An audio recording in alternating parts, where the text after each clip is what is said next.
For a second, I forgot how cool that video is. That was early Roman Ramos, Tristan. We was in the trenches on that one.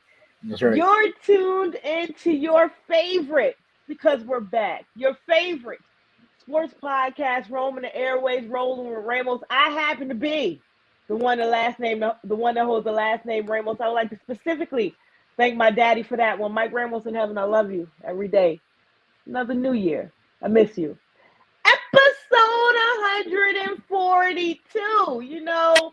Paying homage how we do best all the time. It's Black History Month, ain't it? There's only one way to do 42. And there was only one way to be a legend. That was on the baseball diamond and being the one and only black man to help elevate that game and segregate it. Episode 142, the Jackie Robinson edition. Tristan, what's up? What's going on?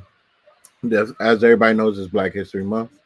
What better way to kick off the first episode of Black History Month than having Jackie Robinson being represented for the show?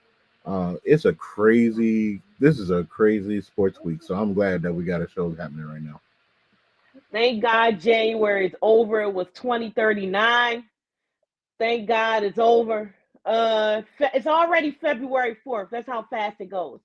Joining us to serenade us sports-wise, and you'll realize why I say that when she starts speaking. But anyways, joining us to serenade us sports-wise, our good friend. She's not a stranger to the show. She's been in our house before, literally. My girl L'Oreal Nix. She's a football and basketball analyst. She's also from the Michigan area, Detroit, right? Yes, the Midden, baby. I got 2 words for you. 2 words, 1 syllable. Raise hell. Anyways, welcome to Rolling with Ramos. Thank you so much for bringing me back on the show. It's great to see you guys. And yes, happy Black History Month. I'm so excited that we can kick off this episode on Black History Month and representing and honoring Jackie Robinson. And if nobody else has watched it, I highly recommend to watch the movie 42, which the great late Chadwick Boseman did an excellent job portraying Jackie. Yes. Rest in peace to him. We miss him as well. It's crazy. We got to eventually introduce her to Quinn. And I don't know if you watched, but we got to introduce you to Quinn and Al. They're from Michigan. They're from Detroit, too. Again, 2 words, 1 syllable. Raise hell. Anyway, let's get right into this, shall we? So this is the part of the year where you're thinking basketball. By the way, make sure you drop those comments down below. Make sure you talk to us. You see our nice little background here. We got a little lava lamp situation going on. Shout out to Tristan and his new logo. Anyways, this is the part of the year where you think basketball is not going to really show up. You got Christmas, and then you're waiting for things to heighten up in the playoffs. But something happened in the thief of the night, and they stole one player from another player. It was the equivalent of, because, before the Colts were in Indianapolis, they were in Baltimore. In the middle of the night, they went all the way to Indy. And we did not see this one coming. This takes us to this. Luka Doncic was nearly asleep last Saturday. I mean, we all was, Luka. Don't get me wrong. We sleep with you. Last night in Dallas, when his phone buzzed, only then did he learn that the Mavericks had stunned the sports world by trading him to the Los Angeles Lakers. You can imagine how surprised I was, Doncic said. I had to check if it was April 1st. I didn't really believe it. The superstar has begun to recover from that shock after his first 2 days in LA, and he's growing increasingly excited about a new chapter with LeBron James and his famed new team on the West Coast. It was a big shock, Doncic said. Dallas was home, so it was really hard moments for me. But now I get to play in the greatest club in the world, and I'm excited for this new journey. I would say I always take the high road, which you should have took in this one. I had my amazing moments in Dallas with all my teammates, coaches, and most importantly, the fans. They always supported me, and it was an amazing journey. The Lakers finally welcomed Doncic on Tuesday, which is today, less than 3 days after they traded Anthony Davis and Max Christie in a 3-team deal for the Slovenian scorer who won his first scoring title last season before leading the Mavs to the NBA Finals. Doncic is a 5-time All-NBA selection and a 5-time All-Star. Stars of Doncic's age and accomplishments are almost never traded in any sport, and particularly not in such an abrupt manner. But when Dallas decided to move on from its 25-year-old centerpiece, the Lakers eagerly gave up Davis, one of basketball's big men, to make it happen. Doncic is still processing the upheaval, but he already is seeing the limitless upside of the career in Los Angeles that will begin alongside LeBron James, who is 40, the top scorer in NBA history.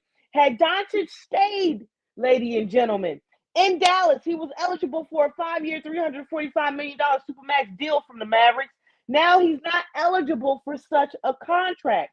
When asked if he or his representatives had indicated to the Mavericks that he wouldn't sign a Supermax extension, because why wouldn't he not? Because he loves Dallas so much. With Dallas, Doncic was emphatic that he hadn't. Absolutely not, he said. Although James was blindsided by the deal, along with the rest of the NBA, he quickly made a call to Doncic to welcome him to the Lakers. Doncic has described James as his idol. It's just like a dream come true, Doncic said. I always looked up to him. There's so many things I can learn from him, and I'm just excited to learn everything and get to play with him. It's an amazing feeling. Doncic hasn't played since Christmas because of a calf strain, but he is close to a return. He will participate in 5-on-5 work at practice, which is tomorrow, and the Lakers will make a plan for Doncic's debut afterwards. The Lakers have 4 games in the Los Angeles area in the next 7 days, with a road game against the Clippers on Tuesday night, which is today, followed by 3 straight home games. The uproar, y'all. Fans are mad. The ticket sales done went down. Doncic's father, Sasa, who said about his son that he absolutely did not deserve this. Anthony Edwards saying that anybody at this point at the chopping block, he can't believe it. We're watching on the bench Bradley Beal and Kevin Durant getting the news and them being shocked. Everyone's at this point is looking at the fact that this could go their way. Lakers general manager Robert Pelinka taking pride in keeping a lid on this trade. He sure did on these negotiations, which, by the way, all began at the coffee shop when him and his friend, GM Nico Harrison, they sat down and had a meeting. Jason Kidd pissed too. Now, we asked you 2 folds in this, guys. When it comes to the business of handling Luka, how this trade went down, I think that's where everybody's expecting this. That's where everybody's saying that the shock is from. Because how can you deal a big-time caliber player like this on such a hush-hush occasion? So when you saw the news, what was your reaction? Next question on the other part, when it comes to the actual business of this trade, once the emotional walls come down, will we realize that this was actually better for both sides? We start with the lady first. I was definitely shocked. I was out on a night with friends and I couldn't even believe it on my phone. I was just looking at it and I just kept scrunching my head because I'm like, what is going on? And I was just thinking maybe if I wake up the next day, this can all be a fever dream. And it most definitely wasn't. It was absolutely real. And these type of trades, you usually see this like during the summer where these negotiations are almost premeditated. Who knows? This probably was premeditated and it just came full throttle within a matter of days between Nico and Rob Pelinka. But you usually see these trades in the mid-season, in the summer, and the off-season. So to see this in the mid-season, that was the most shocking part. And to see that they were willing to trade star for star was even more shocking. I think from a business standpoint and from the Mavs side and the Lakers side, I see this as a win-win and for a couple of reasons. For the Mavs, it was smart to get Anthony Davis because now you have a guy who he doesn't mind playing center, but he usually likes to play power forward. He can do that now because you have great guys who can play in for center, like Derek Lively and other guys as well. So now you have him being the power forward. I think locking in with Kyrie Irving was a smart decision because Kyrie Irving, he has championship experience and he's a true point guard that can facilitate the ball. So with Dallas, I think this is going to be interesting seeing them against other teams like a Denver, like a Minnesota, where you're going to go toe to toe, especially in the paint. Whereas before, and I think what was the downside, especially in the finals against Boston, you had too much of on ball with Kyrie and Luka that really played on the downside because when it came to Porzingis, you couldn't stop him. Even when it came to like a Jaylen Brown or Jason Tatum, they can still get down low. So I think for Dallas, they're looking at it like now we can stop anybody that's coming in. So I think that's a win for them. For the Lakers, they get a future generational talent in Luka. Luka is 25 years old. He is still in his prime. People can talk all they want about the conditioning, but what you cannot say about Luka is that he doesn't show up. He has had injuries, but he has always shown up, and he has took the Mavericks to the finals. He has took the Mavericks to the conference finals. It was kind of like the second coming of a Dirk when it came to Luka. When you think of the international connection and just what he was able to do at such a young age for that organization. So when the Lakers decided to make this trade, it made sense. You know, as shocking as it was, it made sense because if you're going to get a star, you need to get a guy like a Luka who is a young generational talent. It doesn't matter about the conditioning and it doesn't matter about the defense because a lot of people can nitpick about the defense, but why take away what he's good at? Like, we don't talk about Steph Curry and that he needs to play defense. The Warriors have never treated him in that respect. They have surrounded him with players like a Draymond, like a Kevon Looney, what we see now in the young Jackson Davis, where Steph doesn't have to do all that. I think for Luka, he might be a little bit happier in LA because he can do what he needs to do. Facilitate the ball, shoot, and just be alongside LeBron James. And I don't think it's going to be an issue with LeBron and Luka teaming up because LeBron at this juncture, he's getting much older. There is this fantasy that he could play another 4 or 5 years. We don't know that. So the Lakers really needed to lock in the future by getting Luka, number one. And number two, I think LeBron is going to be willing to defer. He already has before. Austin Reeves has really facilitated the pick and roll. And now you move him to like the shooting guard spot. He can just get those setup spots, maybe work with Luka. The pick and roll, I think, is going to be way much better as opposed to having AD and LeBron do the pick and roll because that's what it was until they started to think, okay, we need other guys like a Hachimura, like an Austin Reeves, like a D'Angelo Russell at the time to help take that load off of those two. So when you look at this trade, I think it's a win-win on both sides for years to come. Are you buying LeBron not knowing? Yes, because the biggest statement from this is that the owners are taking over control. It used to be the players taking control, where, and we'll talk about other players as well, like calling the shots on, you know, I want to be traded.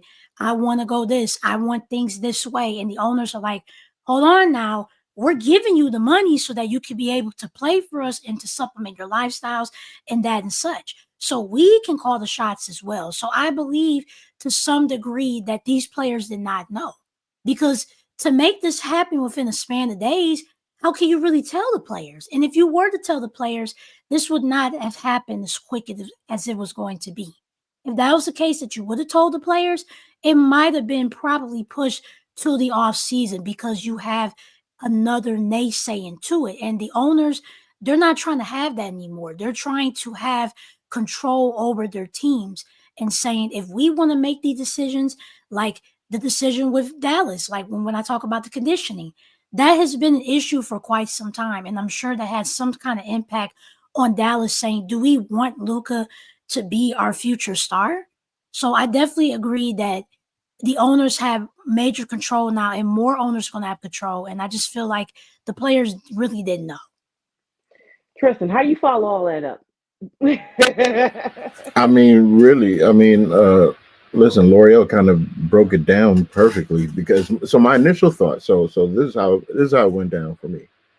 I woke up, it was around close to midnight, a little after midnight, whatever. I woke up and I'm seeing, the notifications on my phone. I'm like, what's going on? And so then when I open it and I see the trade, I'm like, nah, that ain't real. So I kept looking because you got to verify. So I'm like, let me keep looking and see what's going on. And then my group chat started going off because some people were still awake at the time and all that. So my initial thought was, what? How does this work for the Lakers? Because in my mind I'm like, LeBron and Luka play similar. They're dominant. So I'm like, well, how does that work for them? I understood it on the Mav side because you're getting Anthony Davis to play the four, where that's what he wants to do. He wants to play the four. So I'm like, that makes total sense to me to have their big at the five, have AD at the four. You got Kyrie, who is a natural point guard. I know we talk about his scoring prowess and all this, but he is a natural point guard. Like that is his game. So I'm like, that made sense to me. How was it with Luka and LeBron? Now, LeBron has always said, especially in his latter years, LeBron's always wanted to play off ball. He's always wanted to play off ball. Really, his at his apex with the Miami Heat when they had the Mario Chalmers and they had the other, I forgot the other kid's name, it's in my mind right now, and LeBron was able to play off ball. That was the apex of him. Was him being able to move freely without dealing with the ball with facilitating and orchestrating. Haslam. So no, not Haslam. It was Norris Cole. That's Norris Cole. Yes, Norris Cole. I was trying to think. So having them there, and appreciate you, Kevin. He just commented Norris Cole. Said incredible. He's a big Miami Heat fan, but he don't worry, we got him something play for like you that, in a minute. Exactly, having him for that. That was when you saw, in my opinion, you saw the best of LeBron being able to operate in that space. So that is something he has wanted. So in my mind, I was like, okay, so what do the Lakers need in order to compete? And then as I digested it for the next couple of days, I said, this was and L'Oreal said it perfect. This was a message from the owners to the players saying, if we can do this to him and him, none of y'all are safe. We run this thing. If we can do it to Luka, we could do it to AD. That you gotta, like, everyone's thinking of LeBron. You gotta think about this in its totality. They did this to two preeminent MVP candidates. One that is not even in his prime yet. One that is the second greatest player of all time, the greatest player in some people's opinion, and then a perennial all-star in AD, who's one of the better two-way players in the NBA for his size. So if we could do it to them three, to say, you guys don't have control, we're making this decision, it put every other superstar in the NBA on notice. This is the owner's league. We let y'all run this for a while, but this is the owner's league. And what they're really telling LeBron is, hey, we appreciate your services. We appreciate you for that championship that you brought here years ago. This is Luka's team. We have to think of life beyond you. That was what this move entailed. Not to say that LeBron was doing anything wrong, not to say LeBron was playing bad or anything, because he hasn't. It's just that you're still 40. You might be beating Father Time right now, but you are still 40. And we need to have someone after you that can take the torch of this Lakers franchise. And what better than a global superstar who's only 25 years old? In a LeBron-esque era, if this is the owner saying that we get our control back, they're definitely telling him, because he definitely put everybody on notice to be able to map their own careers. Let's go back, because when I thought of it, I was shocked, but I wasn't, because if we go back, when the Lakers acquired Anthony Davis from New Orleans, that was a big blockbuster trade at the time of its time. You get Anthony Davis, you put him with LeBron, and there's only a select number of people that can put on that Lakers jersey. We always talk about that. Luka can put on that jersey. It's good for him. He has a personality for it. He has a star power. AD can put on that jersey. LeBron, he can put on that jersey. It depends on who can put on that jersey. I don't know. I don't know if I could say that AD could put on the jersey. He has enough. He didn't have the option because LeBron wanted him there. Yeah. But to that point as well, when we go into the bubble, when we go into the chip, this was supposed to be AD's team. Yeah. This was supposed to be, hey, LeBron, we got your predecessor. We're gonna give you this. That bubble chip was his. But what we also saw, and I'm not saying that AD hasn't been consistent. He's been a mister, as you like to call it, 6 to 8 weeks every time he hits the ground. Every time he hits the ground, we chalking up the weeks. But at the same time, he's plateaued since the bubble because it's where have you been? This is yours. LeBron could have been stepped aside and waited for you. We know he played LeBron as LeBron, but at some point you watch him into the games where, especially if it goes down to the wire, LeBron is tired. LeBron ain't got it like that no more. He's 40. He's 40. You know what this is also reminiscent of me? We talk about the defense. A lot of people saying that Luka played the worst defensive finals in his career. Well, I mean, ever in his career, but the worst defensive finals. He was also the leading scorer of the series. That too. Imagine if Carmelo Anthony would have been able to at least get to the Knicks and they build quickly around him, or he was able to leave the Knicks in a particular time to go somewhere else. The Knicks, as we know, took Carmelo's whole wheels. By the time they actually built around him, Carmelo was tiring out. This gives Luka a chance to actually leave before his wheels fall off. And we're talking about conditioning, because the Mavericks, the wear and tear you put on this man's body because what he has to do night in, night out, and he's still out there acting like he's Ben Roethlisberger. He's performing. Yeah, I think it was kind of unfair. Chance. Yeah, I think it was kind of unfair how the stories were coming out about his conditioning and how he performed defensively. I'm like, yeah, he also was carrying the squad because Kyrie had some ice cold games. So what are we talking about? Like, did we not watch the same game? Kyrie had ice cold games where that was when we needed Kyrie to be Kyrie. He was like Kyrie all year.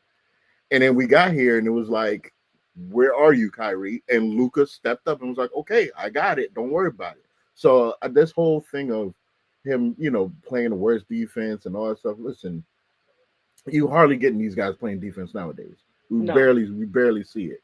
But if I can get a guy at 25 that's been playing basketball forever, can basically score anywhere he wants to and sees fit, and all you did was just kind of enrage them. I'm actually looking forward to it as a fan because I think you kind of messed with his ego. And one thing is with Luka is that he's petty. We've seen it. If you poke the bear enough, he comes after you. I think there was a video clip going around on I'm always call it Twitter, but there was a video clip going around on Twitter where during the press conference, Rob Pelinka was thanking Harrison, just how they dealt about the trade, and somebody has saying that you could see the moment he said Harrison, like Luka kind of grit his teeth and was kind of clutching his hand on the microphone. It's like, oh, he don't like you right now, buddy. Like, I'm looking forward to when you got to play them and he's on the court because he's gonna light you up. Like he's upset, and so from me, and I think that this was the shocker for everyone. He's only 25.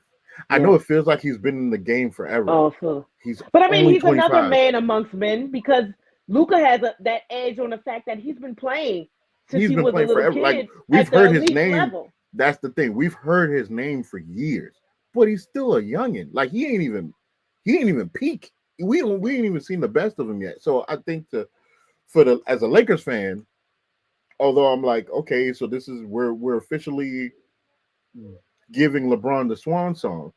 But as a Lakers fan, I'm excited because we have another bona fide superstar to wear the purple and gold. And again, someone like a Luka, that he has a nasty attitude in him. Like you just gotta poke it. But once it's poked, he's coming for you. And so I think it's more pressure for Dallas because you have to justify it with a championship. It can't be no less. Because Luka at least got you there and almost got it for you. Yeah. you have to now justify with a championship with an aging Kyrie and aging AD. Okay, like as far as the Lakers are concerned, I'm like, as a fan, I would tell Lakers fans be patient because this is the long game for us. We're looking at the future. We gotta let them. Let them figure out how to build around Luka, convince him to want to stay, to take the to. I know he can't get the supermax that he was going to get if he stayed in Dallas, but he can still get another max contract. Convince him that he wants to stay here long term. But for Dallas, oh, this is a win now situation. If you can't win a championship with AD and Kyrie, you have this will go down as probably the worst trade in NBA history. Just if on the Kyrie even trajectory wants to of play Luka is. basketball, you know how he is sometimes. Just Yeah, like but this will really be counted as if not one of the worst NBA trades because you took a you traded a generational player at age 25. That's mm-mm. That's a no no. Very That's like hard to trading replace. Andrew Luck if he didn't retire on his own. Yeah, yeah. So they have to win a championship. So it's a big risk by Dallas. I don't think it's a huge risk with the Lakers because I think it's a long term situation for them. L'Oreal, any more thoughts? He said it like I think Dallas, they have a much more difficult road than the Lakers, and they are trying to do the best they can to supplement the offense. They just traded Quentin Grimes for Caleb Martin, which I Okay, think was smart because smart. Caleb Martin, we've seen what he has done, especially from the 3-point line. He's going to have a much bigger contribution for Dallas as opposed to being in Philly. So they're doing what they can to try to make up for that because this isn't just a regular trade. This is a really huge trade.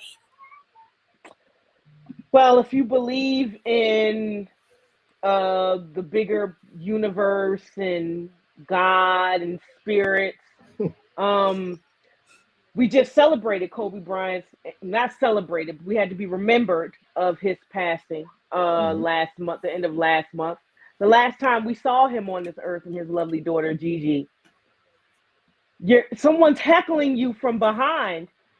We know Kobe can speak every language in the world. He's speaking Slovenian, and Luka turns around, and you're thinking it's a regular person, and it's Kobe Bryant. We can only imagine what he would say at this point in time. Luka was his guy. I think his daughter loved Luka. And hey, if he threw some bones down here, Kobe, Right, he right. threw some bones. If you're worried about how AD feels, because and we're worried about the Maverick side, because I feel like he's been lost in the sauce when it comes to this, because everybody's been worrying about how much Luka's been affected by this.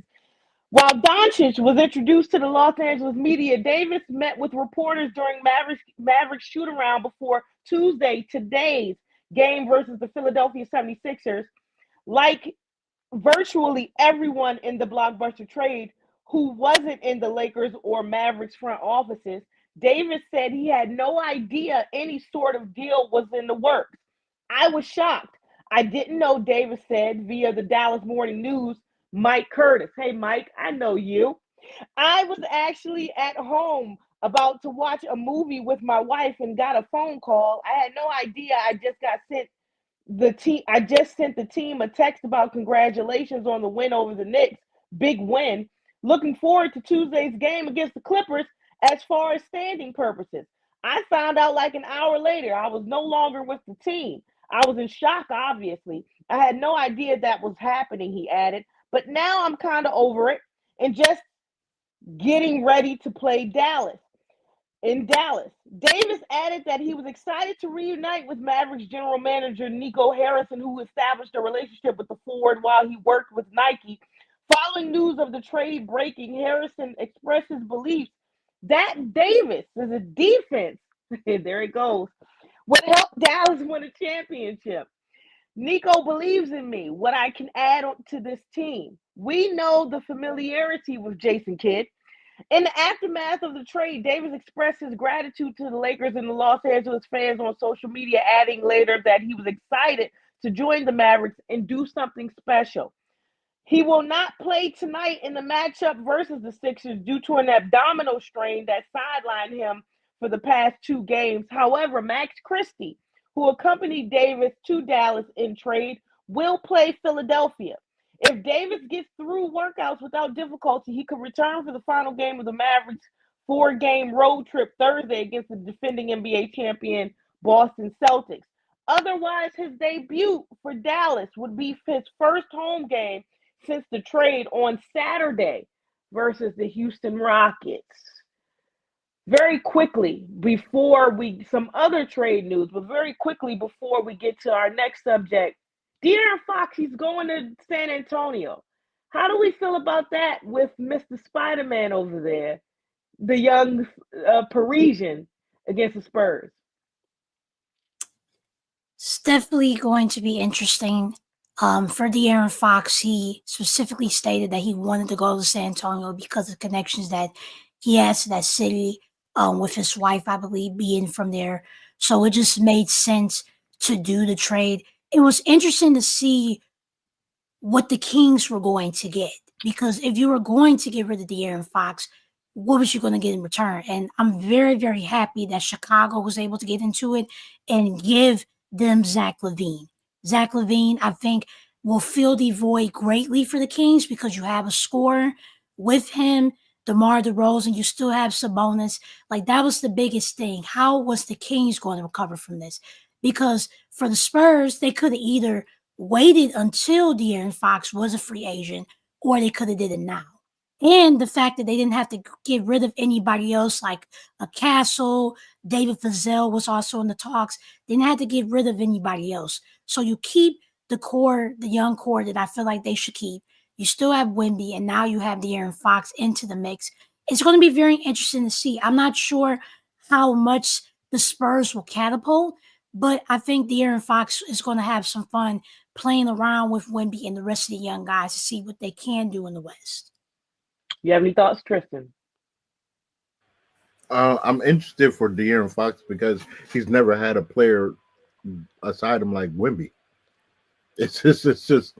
I'm excited for him because I feel like he's going to see space on the floor that he's never seen in his entire young career, because he was the person that you had to lock in on when he was with the Kings.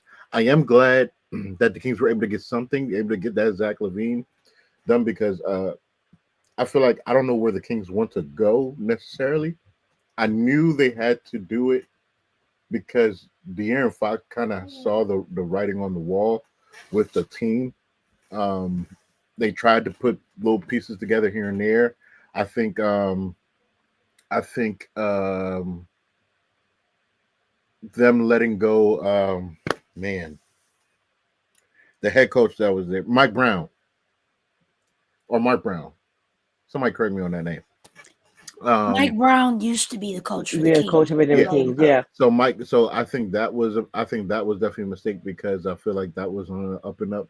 So continuity has always kind of been the thing for the Kings since the early 2000s, when they had Bibby and Weber and all those guys. They haven't really been able to. That looked like it's just a dream, wasn't it? I know they haven't really been able to formulate a squad. Now my Robert only Horry. thing. Right. My only thing that I'm curious about though is, and I'm about to put Kevin's comment up here. He's reading my mind. Is the fact that what's going on with CP3, and maybe L'Oreal, you might know, because I trust you as the basketball mind, so maybe you have more inside look on that. What is the dynamic with Chris Paul? Because are you going to make De'Aaron Fox be like a combo guard with Chris Paul? Because Chris Paul can't play off ball. Chris Paul has to have the ball in his hands. Are you asking Chris Paul to come off the bench? Like, how is that working? Because when I saw that trade happen, I was looking for Chris Paul's name, thinking he got moved, and he didn't. So I'm just like, so how does that work? I think at this point in CP3's career, he doesn't mind coming off the bench. It is definitely going to be interesting. I think that they should experiment at first to see if Fox is willing to just feed off the pick and roll, because Fox, he has learned how to revolutionized his game to some point. I feel like Sure. for the Kings, when they were able to make that postseason run, it wasn't just him completely doing every single pick and roll. He had Right. to learn to eventually give up the ball. And when you think about DeMar DeRozan coming to play, that's Sure. another example how he has to learn when to pick and choose when to come off the pick and roll. And again, it's so big that the Spurs did not get rid of somebody like a Keldon Johnson, like a Castle, like a David Vassell, because you still have those guys that can come in and out of the lineup. Jeremy Sohan as well. So they're going to experiment, especially with that backcourt, moving some people on, whether it be a playing point guard, a shooting guard, or even the forward. Okay. You're tuned in to episode 142 because we'll get to 100. Don't worry, we'll get there. At this point, I'm not counting the 8. We almost at 50. We got 50 more. Anyways, it's Black History Month, episode 142, the Jackie Robinson edition. I'm Mikkel. That's Tristan. L'Oreal, she's kicking it with us. Guys, surprise, surprise. Jimmy Butler is unhappy. It must be the whole emo thing. If you're not a millennial, you don't get it because you don't understand how it is to go from Linkin Park to Jay-Z in 2 seconds and they clash when rock stars and rappers were friends. You don't get it. But anyways, Jimmy Butler's unhappy and he's ready to leave Miami. However, we don't know if he's going to be able to actually do it. Miami Heat star Jimmy Butler reportedly isn't generating much interest on the trade market ahead of Thursday's NBA trade deadline. According to ESPN's Tim Bontemps, there isn't a lot of interest in Butler outside of the Phoenix Suns, who are struggling to find a way to make room for him.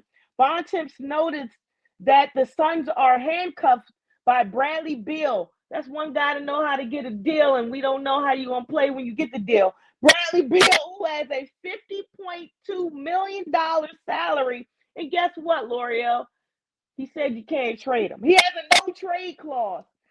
Until and unless the Suns can find a landing spot for Beal, they are unable to accommodate Butler. ESPN's Brian Windhorst added that the Suns are hard at work in terms of figuring out a solution, going so far to as even propose 3, 4, even 5-team deals.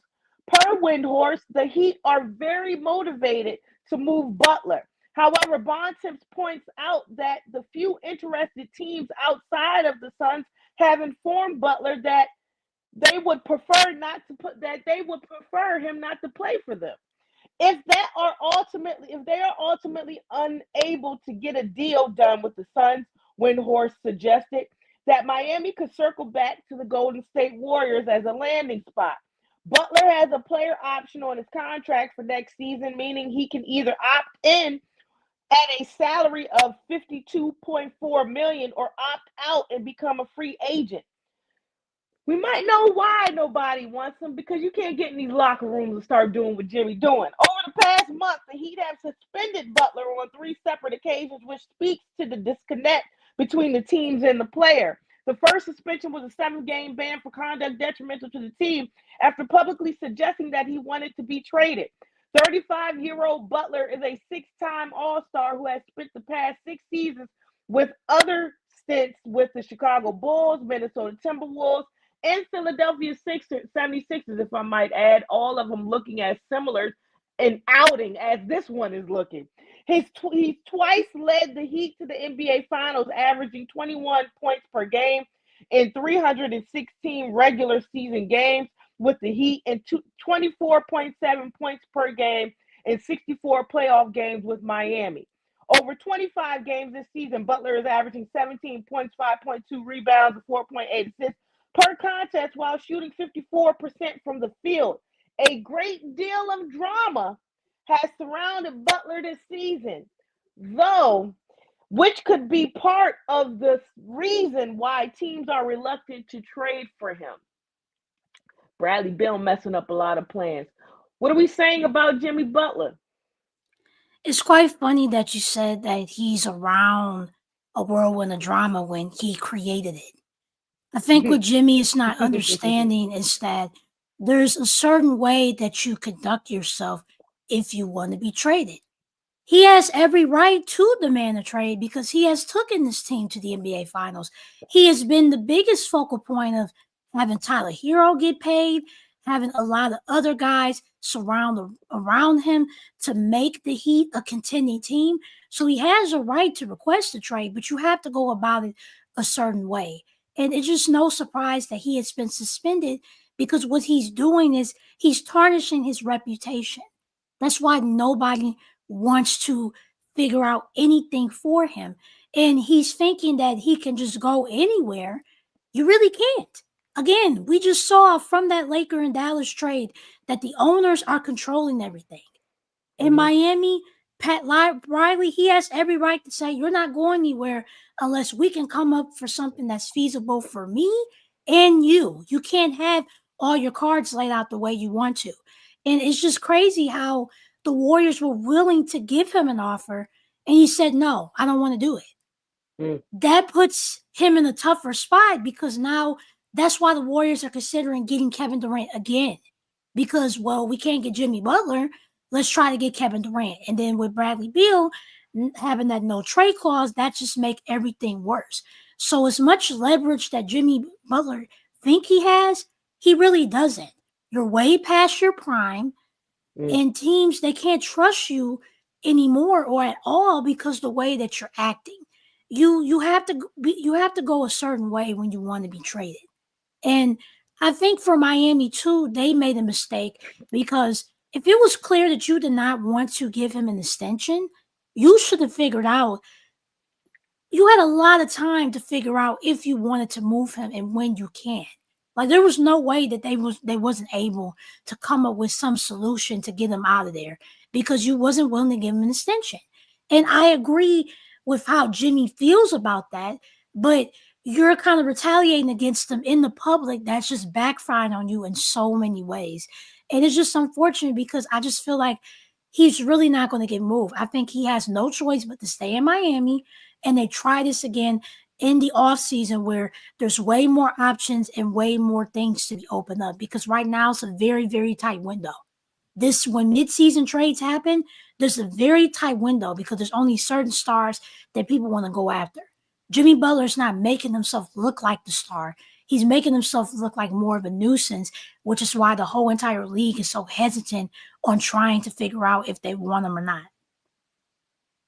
Devil's advocate, because we know how Jimmy operates. Could he say he does not want to play at all and just sit the rest of the season out until he can go into the off season? No, he wants to play.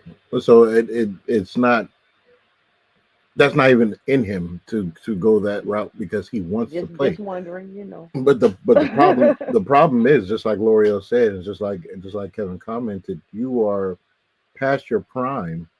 You weren't heralded as a freakish athlete in the first place. You kind of maximized your abilities. That's made you a lot of money, and rightfully so, because like you've helped teams have a lot of success. But at the same token, where you've helped teams to possibly be better on the court, you've also been somewhat of a pariah because how did things end in Chicago with you?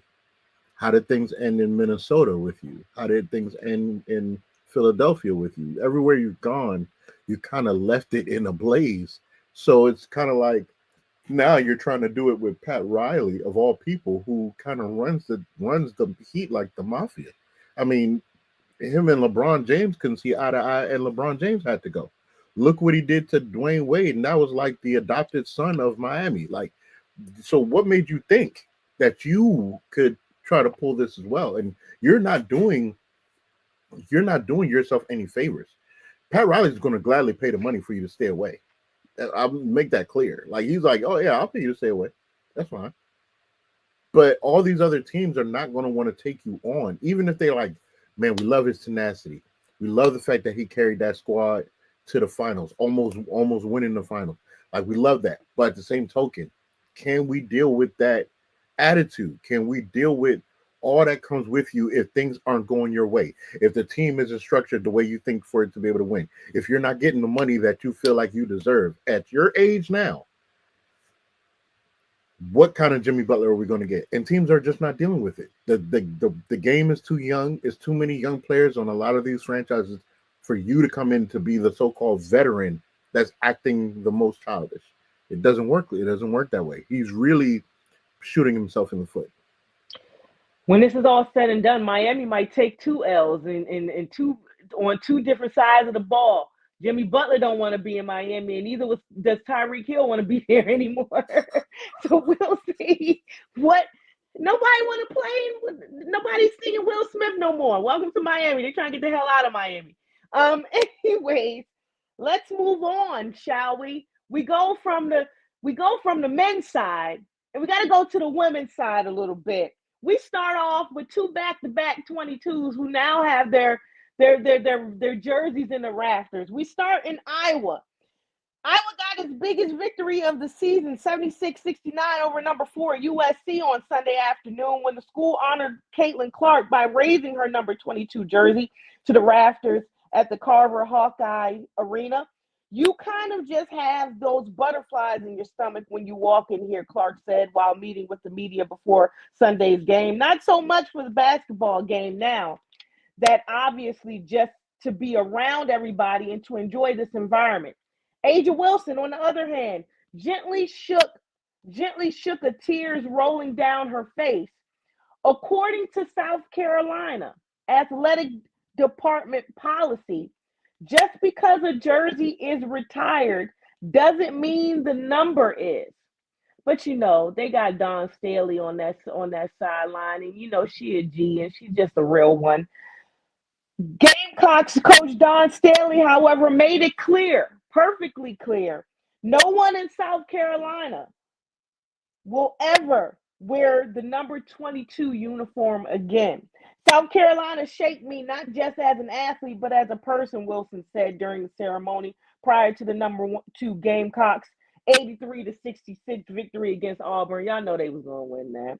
As I look into the rafters and see my jersey, I am reminded how important it is to chase your dreams without fear. Shout out to that new shoe. It's pink. Y'all know she an AKA. Shout out to that new shoe. We talk about impact. We're going to clearly talk about this with these two in general. But another conversation, here we go. These two keep threading the needle with that and legacy. Thoughts? Shout out to Dawn Staley. Nobody could wear that jersey. Stop playing with her. Exactly.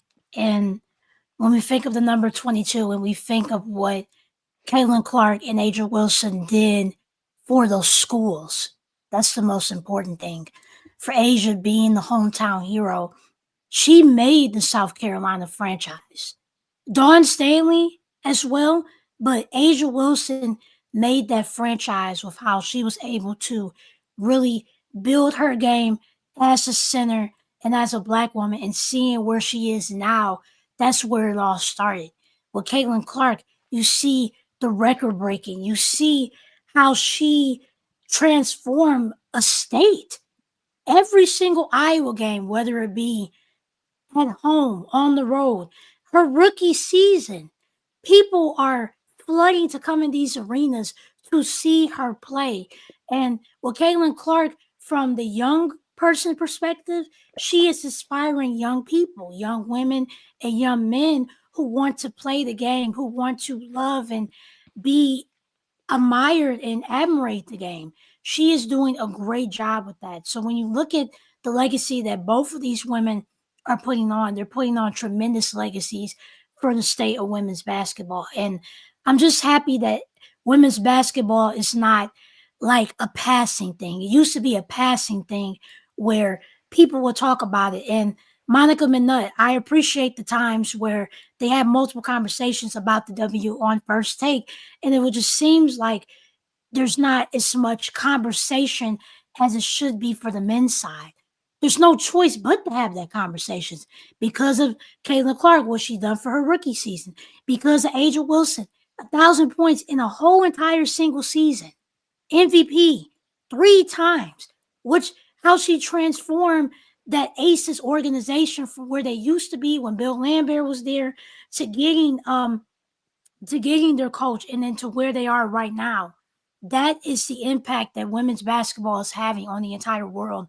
And it's not something that's just passed on to the side. You have no choice but to acknowledge it, because these women are seeing their worth. We're going to talk about it more when Unrivaled, and how this is just more than just a game. This is a way of life. And when you see all these girls coming to these games, when you see them dressed like Asia, having, the one sleeve, when you see them trying to shoot like Caitlin, it means just so much. So when you see these jersey retirement ceremonies, it's a big deal. And for Asia Wilson, it should be a big deal. 22 should be on every single floor for South Carolina. She has made that franchise the way that it is. It would not be the way that it was if it wasn't for Asia Wilson being one of those players that Dawn Staley can mold and build, and she molding and building like a Camila Cardoso, like a Raven Johnson, like all the others that we are seeing over the past couple of years. I hate to have this conversation. This is Black History Month, and when you're having this conversation, most particularly when it comes to Caitlin, Angel Reese played the villain role a lot, and a lot of people saying, "Well, we wouldn't have known. We know Caitlin, but we wouldn't have known her.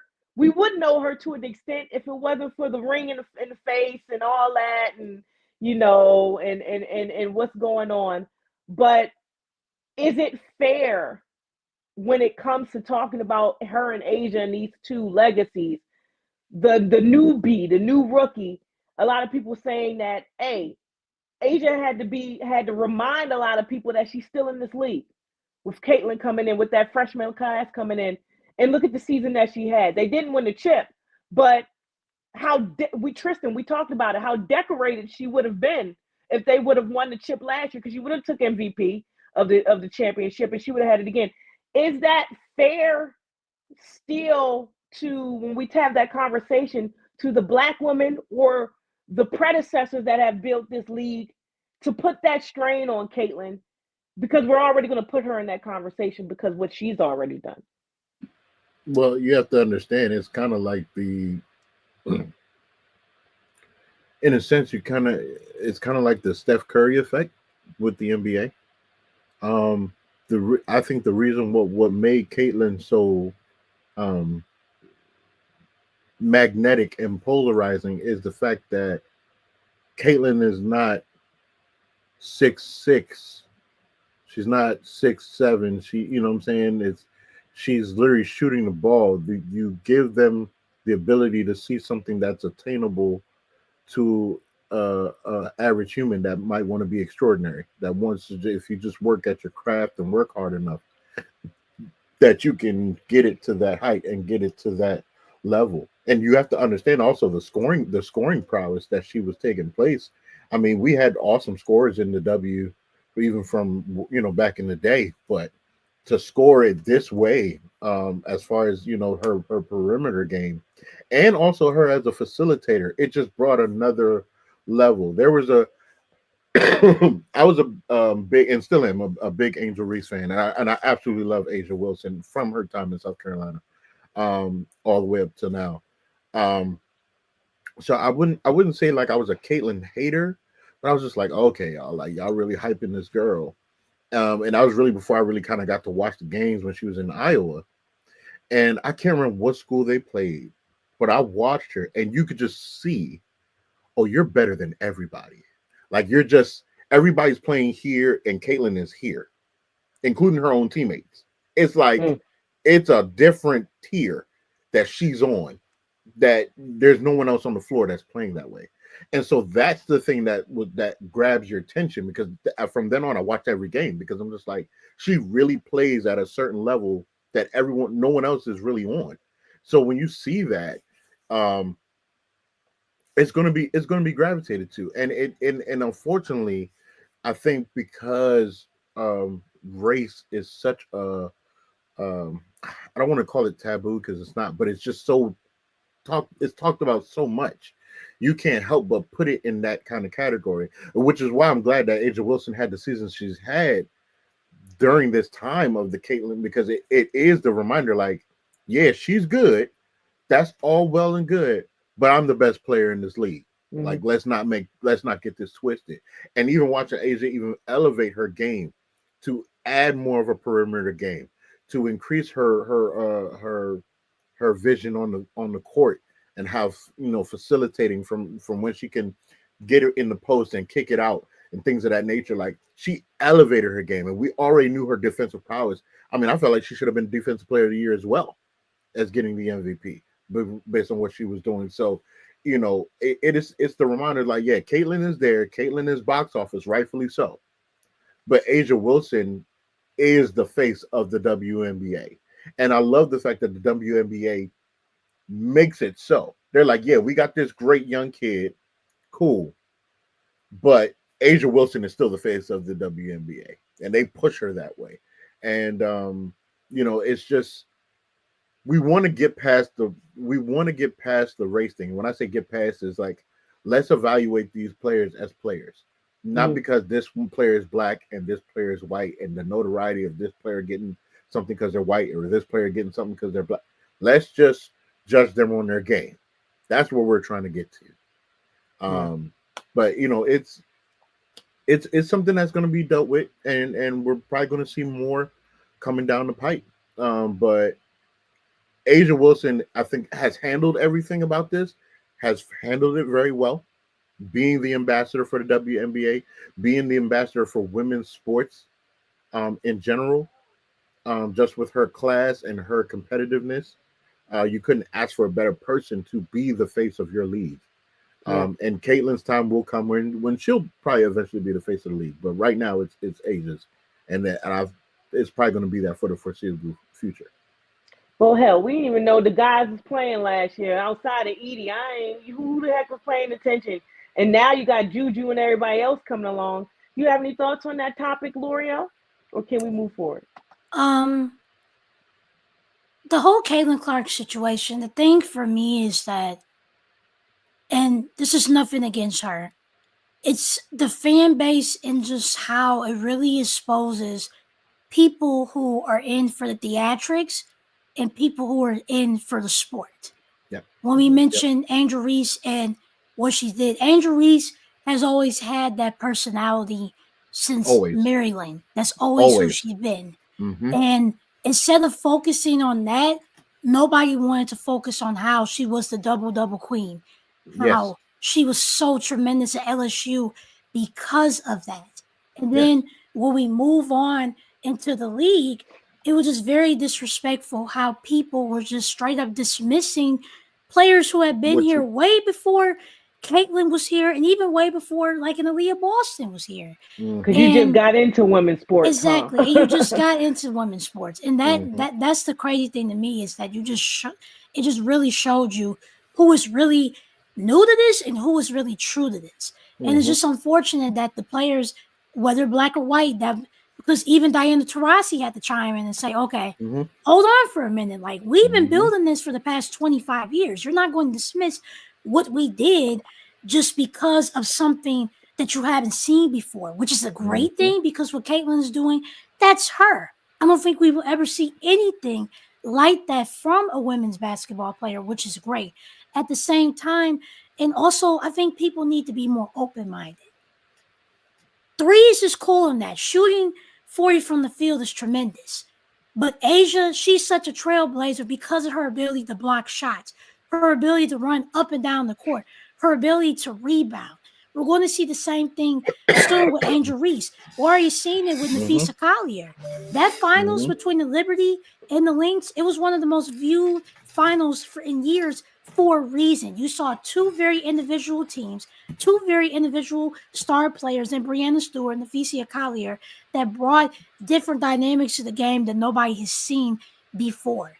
So while I feel like the league is going to continue to grow, people just need to stop getting to the theatrics, and you need to be able to know that there are different type of players that can get into it.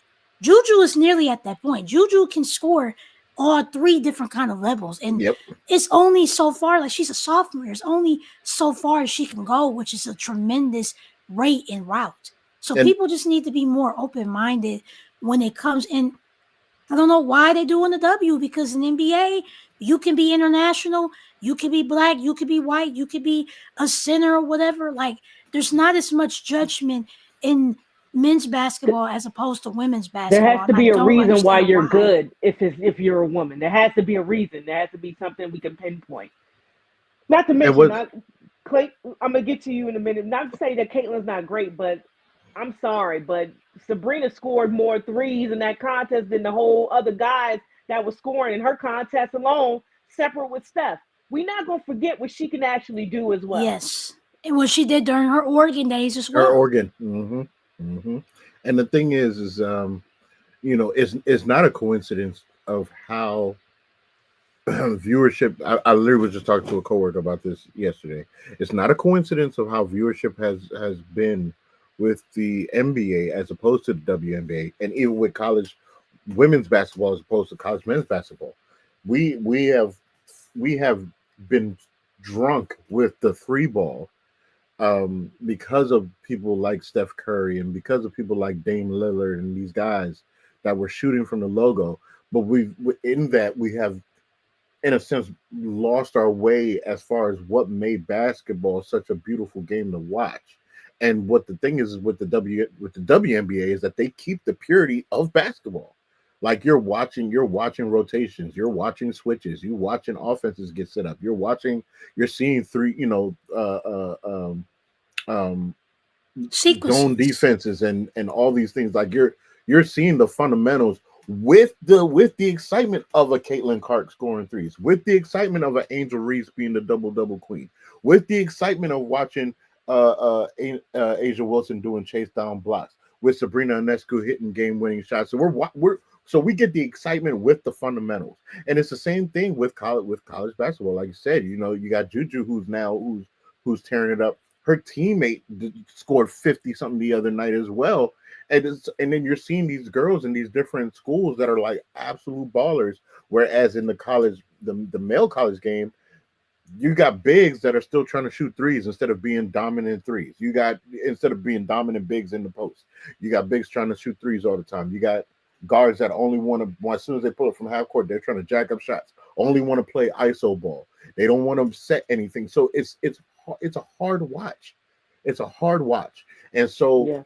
kudos to the WNBA for keeping the purity and figuring out how to have the splash with the fundamental. It makes it beautiful to watch and appealing.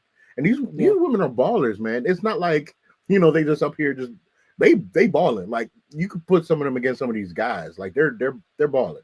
They're really playing basketball, and that's what a lot of us want to see. Play basketball.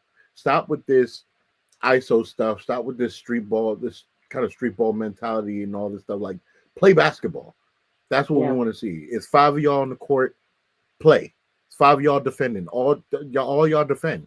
That's what we see in the W, and that's why they're getting attention. And I'm so glad that Asia Wilson tweeted out that she's going to be making shoes for every size for everybody in the family, because I was jealous when those sneakers came out. I said, "Come on, girl, you got to put some for the men. I'll rock your shoes. No problem. No problem. Them shoes was fire." Speaking of Black History Month, there's so many tidbits. Her grandmother, there's been reports that her grandmother wasn't even allowed on South Carolina's campus back in the day. We talk about Jim Crow and growing up in the South.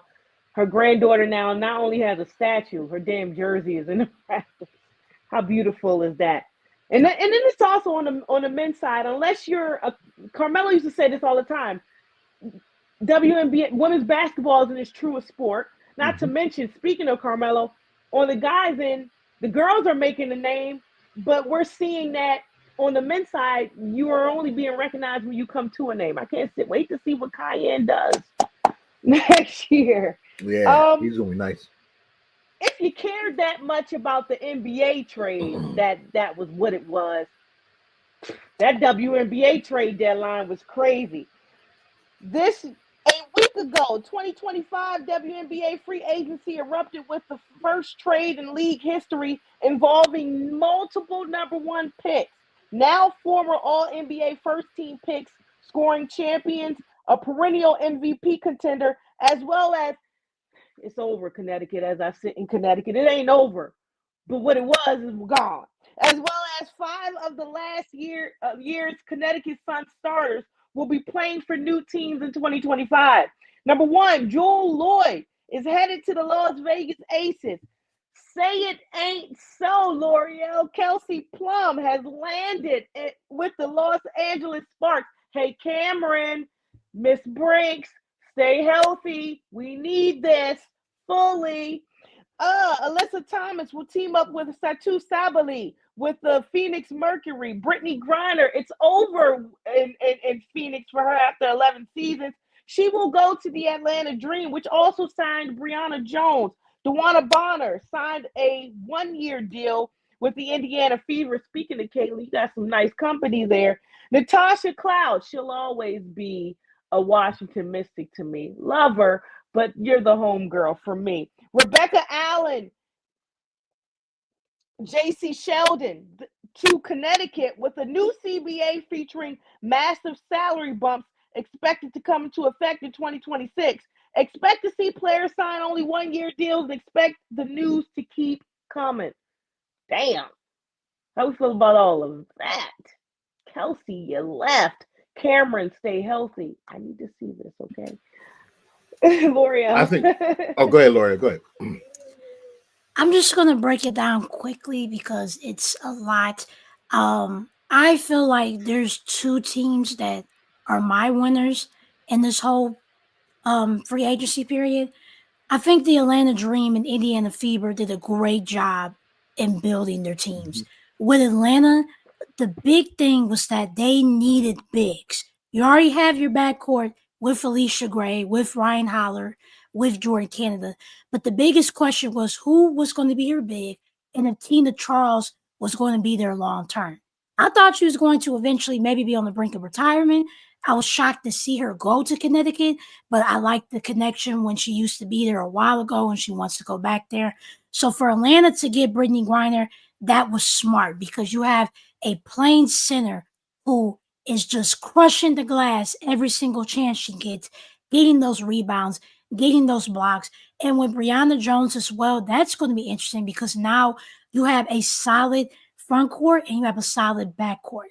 And for their coach, Carl Smeko, he's going to have a pace and space type of style that I think is going to work very well for Atlanta.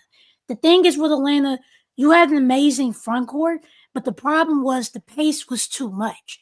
You was either jacking up a lot of threes, and then when it came to really slowing down the pace, and you're going to have to learn to do that when you go against like an Angel Reese and all these other teams that have those bigs down low, how are you going to be able to slow down? Now you have the bigs to slow down, and you have the front court to keep that pace up. So I'm very interested to see how Atlanta's going to do. I think they're going to be much better.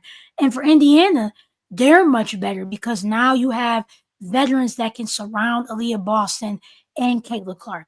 I like DeWanna Bonner. I like all these other players. Natasha Howard. These are two players that have championship experience. That is going to be huge for the younger players and I think for the coach. Because for the coach, the rookie that year, you could tell it was a little bit overwhelming because you had to figure out how you was going to fit Caitlin Clark at first.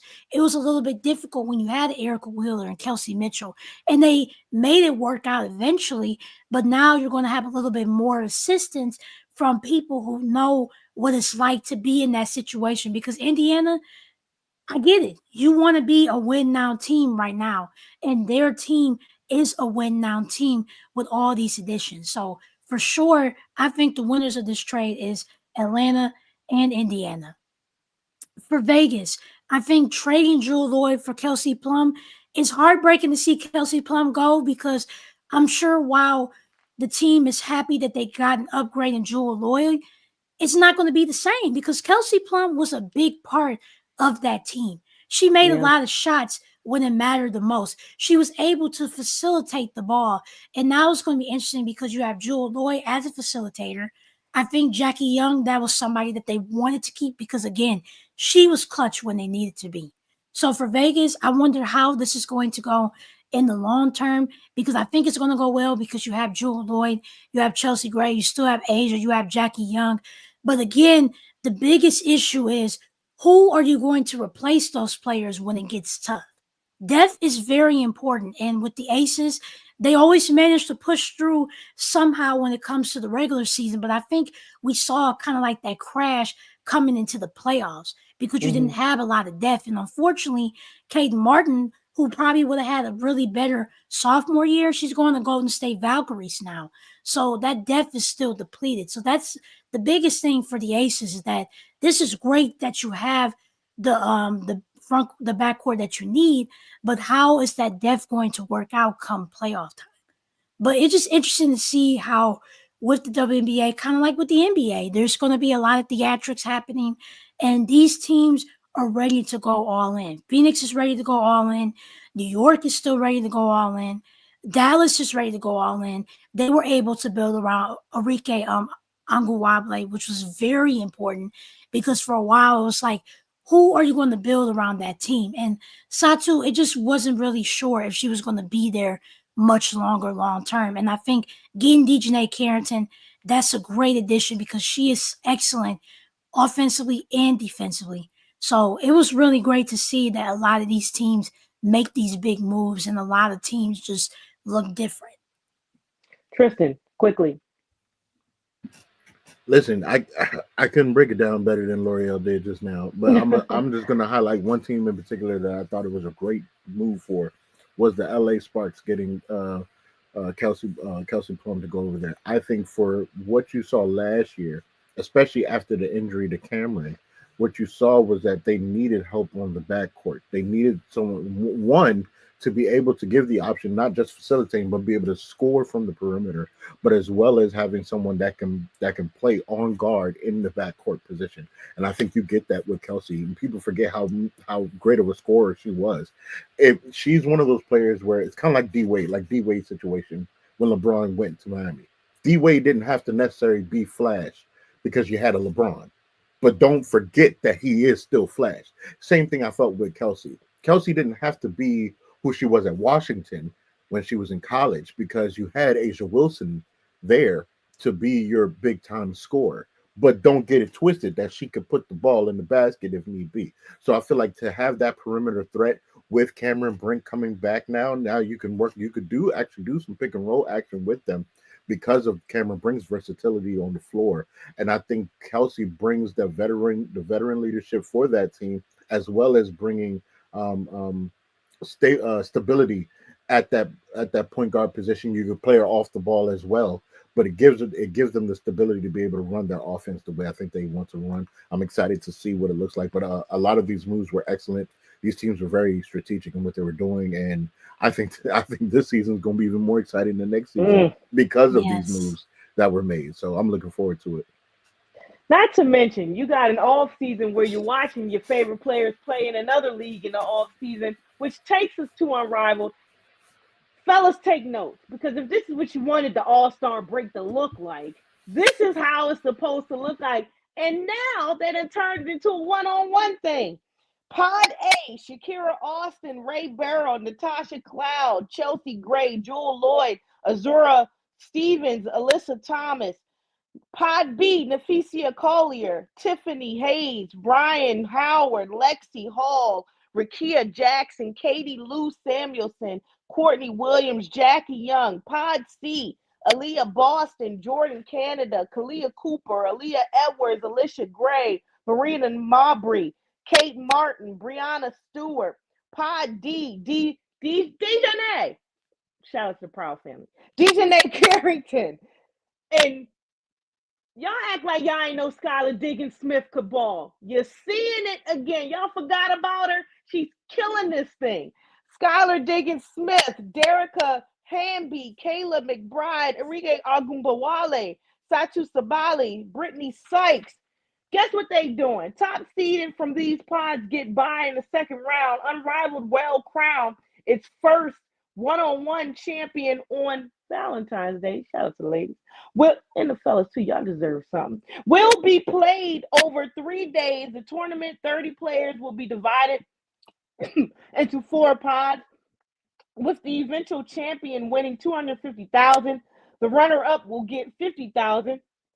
Each semifinalist will earn $25,000. Players on the winners 3-on-3 team will each receive $10,000. Fans will vote for where players will be seated in their pods, which were determined by distributing talent position in compelling matchups. Single elimination with games played to 11 points or 10 minutes, whichever is reached first. Finals will be a best of 3 series with the winning score also to 11. It will be traditional scoring with baskets worth 2 or 3 points. They done took street ball to a whole nother level. L'Oreal, I asked Tristan about this a week ago. I haven't asked you this. I'm pretty sure I already know how you feel about this league, but I need to know how do you feel about this league. And damn, hey yo, Skylar, look, give it to him. I absolutely love the Unrivaled League. This just gives even more exposure and opportunities for WNBA players that was well deserved. The fact that they do not have to go overseas, they can stay comfortably in the United States, in Miami at that, and they are able to compete, that's a game changer. The fact that they have a lot of accommodations, which I think the W for their own facilities come the regular season, they're taking note. These women are getting accommodations if they are mothers. They're getting accommodations for beauty. They can have whatever they eat. They have spa accommodations. It's like a dream resort. And this is what the players deserve. And this is just big for the veterans and for the younger players. I love that Angel Reese and Aaliyah Boston and Cameron Brink are able to be in this league. Rakia Jackson as well. I think people should watch out for her come her sophomore year for the Sparks. This gives them a chance to develop, to play, work on their skills, make some fine tweaking, and even for the veterans as well. And I just love that Nafisia and Brianna Stewart came up with this idea to advocate for the women and to advocate for women's basketball. It's been getting a great reception so far. And not to mention, they get extra bonuses, which is much well deserved because these women deserve to get paid for how they play and how they've been able to change the landscape of basketball. This is much bigger than what people think it is. And when you have something like this happening, there's just so many great things that can come in the future. And the arrival, this is a great thing for the future of women's basketball.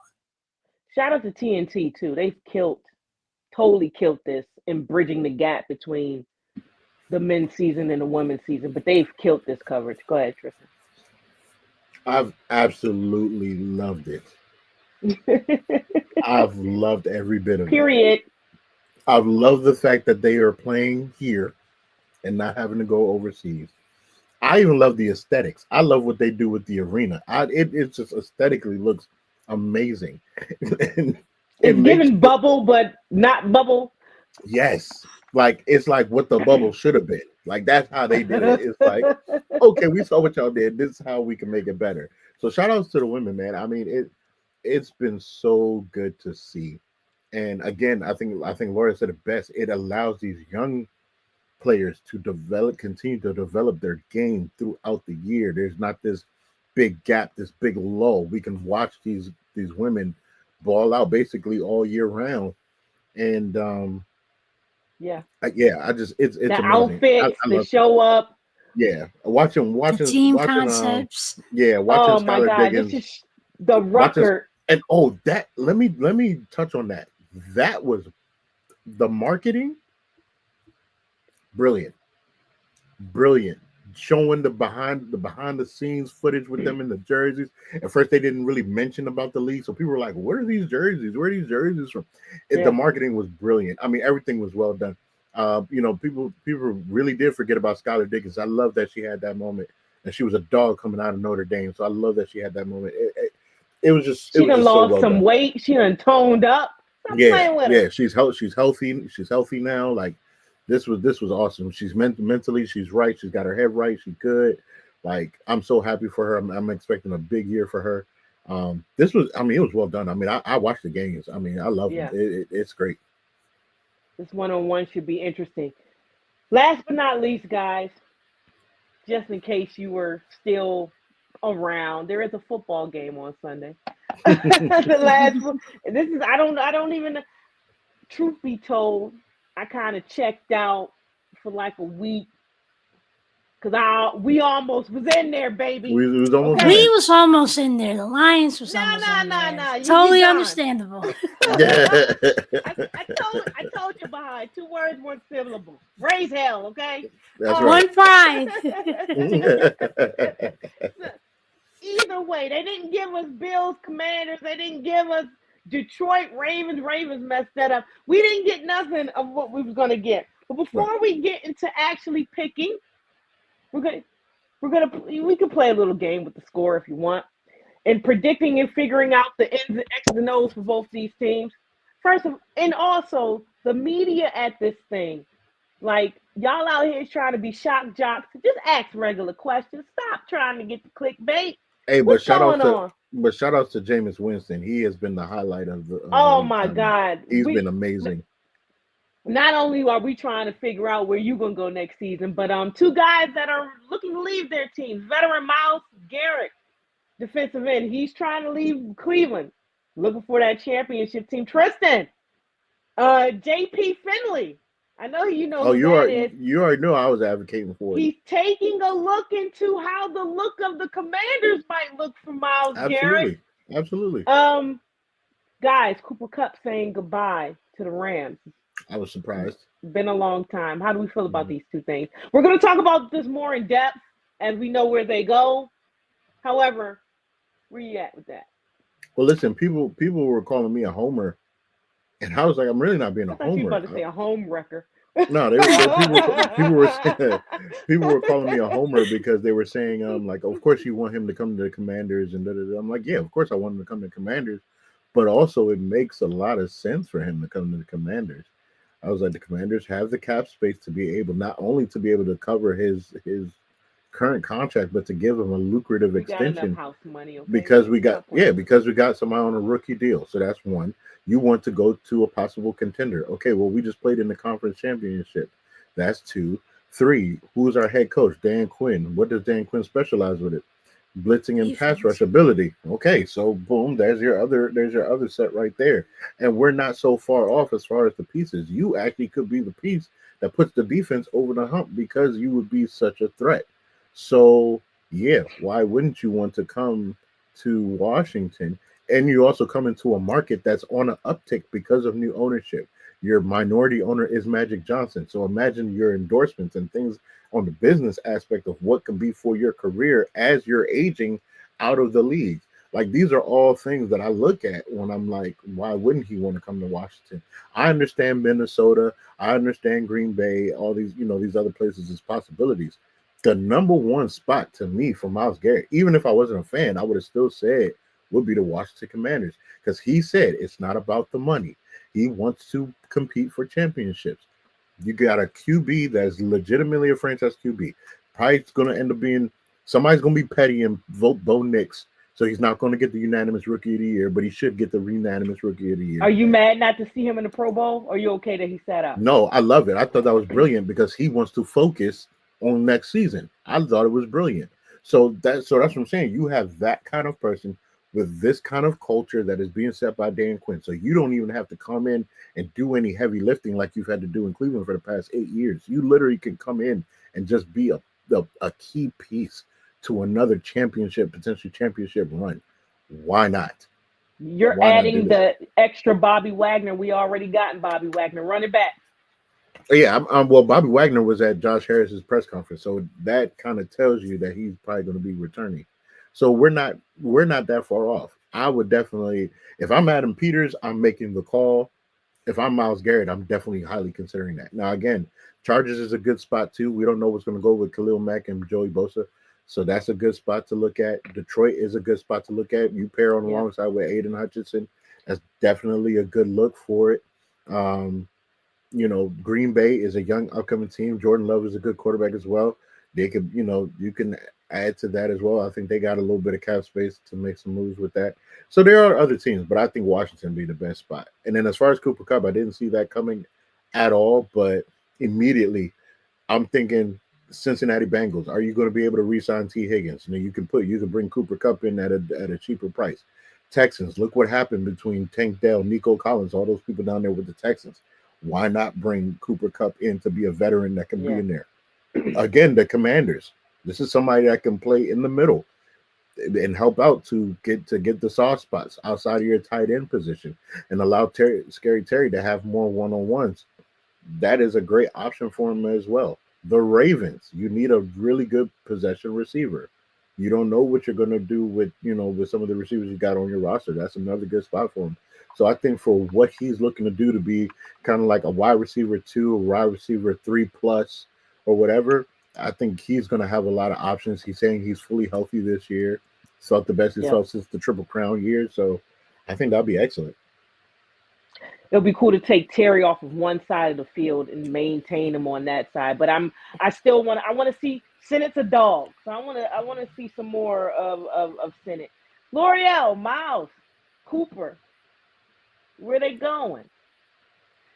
I think Washington for Miles makes perfect sense because I knew I liked defense with Miles, Bobby Wagner, and LaShawn Lattimore, that is the ultimate defense.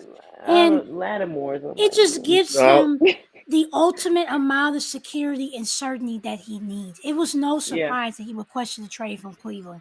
There's a high amount of certainty in all levels, from the quarterback to the running back, with that disastrous injury that happened to Nick Chubb. So now you wonder, how is he going to be year by year?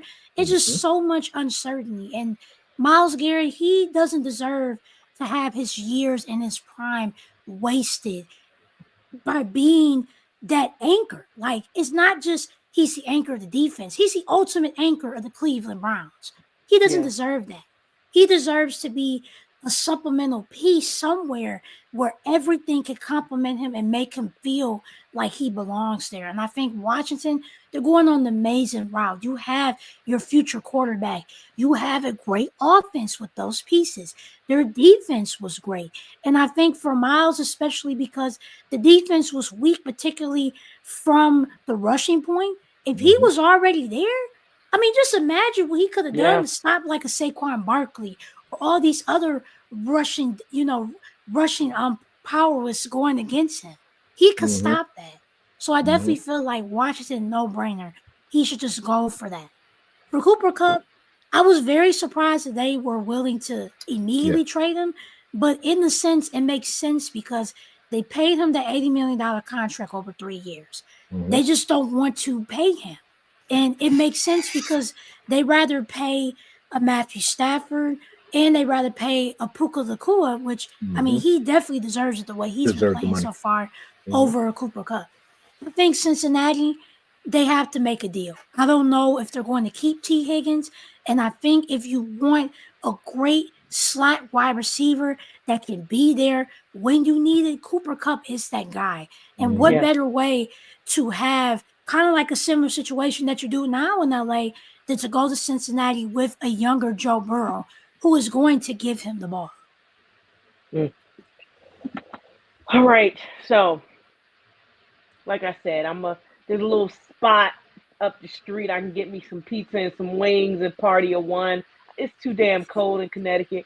I'm sit in the house, do my thing. I get up early now, so I might not even be able to make it past 8 o'clock because your girl got to be to work at 3 a.m. I might just watch it in my sleep. You know, back in the day, I actually thought that if I turned the game down watching the Lakers because they played on the West Coast while my mother told me I had to go to sleep, that I can actually still hear it in my sleep. I think I still did. Anyways, I'm going to have to go on that philosophy. I damn sure don't want to see another three-peat, okay? If the script gets what the script wants, this is the game you wanted. You wanted the rematch. On the other hand, Black History Month, we get the same thing again. Can Jalen Hurts get it done? I made the mistake. Defense, classic defense versus offense. I don't know if you continue to make the mistake of going against Patrick Mahomes. We know about the 12th man and all that. We know what stripes they wear. We're not going to talk about that because we're not going to do that on this show. We're going to talk about X's and O's. Y'all watch the game and y'all complain, okay? I don't want the three-peat. But until they beat Patrick Mahomes, it's going to be a three-peat. You need 60 minutes front and back, no slip ups. If you keep this situational, you keep this a one possession game, you continue to let the Chiefs linger around, your ass is grass, okay? And you can't keep doing that. Can Sirianni outcoach Andy Reid in something that they're already doing all season long anyway? I don't think so. So until it happens, I'm going with the Chiefs. My heart, the hell with the Eagles. Hey, C.J. Gardner-Johnson, I get what you thought you was doing, but Jaden ain't deserved that. But he didn't deserve it at all. The hell with y'all, but my heart wants you. My brain is going to finally pick the Chiefs until I don't have to pick the Chiefs at all. Travis Kelce, at least don't run like a snail. Look like you're moving.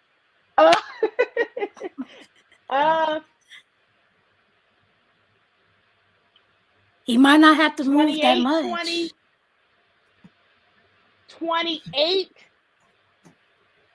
I don't even think it's going to be that kind of game. I think it'd be like 22-17. Can the Eagles actually put belt to it and be dominant? And I'm thinking 30-27. I just have a feeling. Oh, a high-scoring game. Yeah, I have a feeling that's going to come to a field goal situation. I just have a feeling. I think with the Eagles, what can propel them into winning is that the Chiefs are going to have to figure out how to stop Saquon Barkley. I don't think it's going to be that easy for them. Saquon be better Barkley, than the Ravens. Run. Yeah, exactly. Right, 26 ranked defense. Run. And I don't think the Eagles are going to go against running the football because they have done it so well. So don't pick this time to go against it. Give Saquon the ball. If you feel like, because the Chiefs defense, they will find a way. McDuffie, Chris Jones, they will find some type of way to make some kind of stop. Yeah. And if it comes to a point where maybe you might have to give the ball to Devontae or A.J. Brown, of course, and I would think they will have some impact. I don't think they're not going to, but you have been running this ball the entire season. I just don't see them not stopping it. So that's one thing. And I think a couple other things is this defense is a little bit different. I think they have really worked on being aggressive. And while Nick Sirianni can't outcoach, he can't possibly outcoach Andy Reid, he can tell his guys to play harder, and I think they will do that. Because the biggest thing with this defense was, and we saw them against Washington, when it came to a certain point, when they needed to punch the ball out, when they needed to get the ball out of the Commander's hands, they did that. The Chiefs are great, but they're not perfect. The Chiefs are willing. They've been capable of making mistakes. Patrick Mahomes has fumbled the ball a few times. Other players has fumbled the ball a few times. So when those mistakes occur, Philly defense just have to go in and punch every single time. And if they can do that, take advantage. And if they can do that, I think they have a chance. We're talking about Andy Reid on that other side. And Tristan, after I asked this point, if she answers, it's all on you. We know that he can take away your best.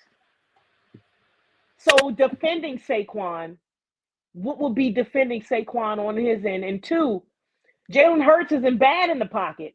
At the same time, we're not saying that he's Sam Darnold, but his ability to hold on to the ball, if you can keep him in the pocket, you get him making a couple of mistakes. What does that mean for him, especially in an aerial attack they say has lessened on the Philadelphia side more? Was that for Tristan or for me? That was for you. Then Tristan can finish it off. Oh, okay. From a defensive standpoint, you have to be mindful of the openings because how dangerous Saquon can get is how open he can be. And we have to give credit to Philly's offensive line. This offensive line is a bit different because you doesn't have Jason Kelce anymore. However, you still have big guys that can create those blocks when necessary. So that's why you've been able to see Saquon take off for 70, 80 yards within seconds. It's not like he had to gradually pick up like 20 or 30. He can take off as soon as he gets that space. So for the Chiefs defense, you have to find a way to create that space. I think we're going to see Chris Jones be into this scheme a lot because, again, Jalen Hurts, when he does have more time in the pocket, it creates more pressure, which can be prone to more mistakes. If Chris Jones can get to Jalen Hurts as soon as possible, that would eliminate everything, and the Chiefs are able to capitalize off of that. So defensively, they have to figure out a way to eliminate as much space as possible and creating that pressure so the Eagles can't be able to make anything off offense. Pointing you on the right. Is that my right, your left, my left, So, whatever? Yeah, this game is gonna boil down to the two coordinators. It's gonna be Steve Spags and it's gonna be Kellen Moore for the Eagles. Spags, when he's finished coaching, can make a case for going into the Hall of Fame as a coach. I mean, people forget this is the same Spags that ruined the undefeated season for the New England Patriots. This is the same Spags that beat Tom Brady twice in the Super Bowl with the football Giants. This is the same Spags that made these key plays for this dynasty run of the Kansas City Chiefs. It's Spags' defense, and it's not like he has all world talent. McDuffie's a great corner. Chris Jones, we know, is probably the best interior lineman in the league since Aaron Donald retired. But the thing that makes the defense so special is the calls at the right time for the right kind of moment. Spags calls. He just has a way of understanding the moment and when the call needs to be made. And so you have to know that he is doing everything in his power to find whatever weakness is with that offensive line and with Saquon. And I think they're going to dare Jalen Hurts to be the MVP of the Super Bowl. If everything goes well for the Eagles, Saquon Barkley will be the MVP of the Super Bowl. It'll be Saquon. I think Spags wants Jalen to win.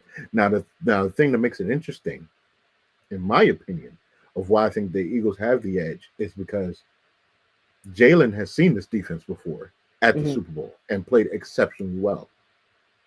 Patrick Mahomes ain't seen this version of the Eagles defense. Exactly. It is much better than that defense he played a couple years ago in the Super Bowl. This is a whole overhaul of a defense. With a plethora of rookies to have that. Exactly. Yeah, what's my guy, the new guy? He havoc against us, Tristan. He popped every ball out. Their new defensive back, the rookie. Oh, Cooper DeJean. Yes. Yeah, I mean you got him at the corner spot, or you got the other rookie at the safety spot. You got Jeremiah Trotter's son, who has been great since replacing Nakobe Dean when Nakobe Dean went down. Jeremiah Trotter Jr. has been excellent, looking like his daddy out there. Then you got those monsters on the front line with Jalen Carter. I mean, Brandon Graham is he hasn't played in a while, so he's fresh and healthy. He's good for a couple clutch plays. He's the one that made the strip sack against Tom Brady in their full Super Bowl. So they have the weapons on the defensive side to give Patrick Mahomes some fits, because Patrick Mahomes' offensive line, although it improved later down the season, it's still not. I wouldn't grade them better than the defensive line of the Eagles. And so, then you got Quentin Mitchell. You got Quentin Mitchell on the other side with corner, and Gardner. Even though we can't stand him, he's a great player. So they got people on the defense side of the ball, and I think that would be interesting. So if I'm talking to the Eagles, Jalen Hurts, you play within yourself, because you showed that on the big stage you can perform. So play within yourself. Saquon Barkley, play within yourself. Because if that defense does anything significantly better than that other defense, the Eagles are going to be holding the trophy. And they can't make any mistakes neither. This is a full game. 60. When they say 60, that's 60. Like, as soon as the Eagles even touch the field, there is no breaks. It's go time. So this should be pretty interesting. You got to get them on the ground. Got to get Patrick Mahomes around. This would be very interesting. Last football game of the year. What was I gonna say? I lost it. Lord, Tristan, I speak for both of us when I say we should not be calling her. She should be calling us right at this point, right? Stop messing around. You got my number. We to go together real bad. And whenever you choose to want to just open the curtain and walk through, please let us know. You know what I'm saying? Absolutely. I'm not doing the dirty work no more, okay? Tell the people where they can find you. So you can follow me on Twitter at low_Cartier. We're still calling it Twitter, hey? That's right. Always on the Twitter. You can follow me on Instagram at L'Oreal.Nix. And if you go specifically on my Instagram page, I have my blog called Live in the Mix, where I write not only about sports, but also about fashion, music, and just everything culture. So make sure you guys check that out. I'm doing some redesigning and rebranding for the 2025 year, and I'm really excited to show it off to everybody. And let this be a game where the refs do not have any parts that damn much of it. Can we just get a game? If you're going to let them play in the first half, let them play in the second half. Don't start calling defensive pass interferences in the second half or any pass interferences later in the game. If you're going to call it, how you going to call it like that the whole game. And then we'll see football again in August. Well, I'm going to say it like I say it every week, and I don't care if it doesn't rhyme. It's mine. What you going to do? It's my damn show. I'm Mikkel, like Kevin McHale, America. Till we come back. Good night. Peace. Peace. Peace.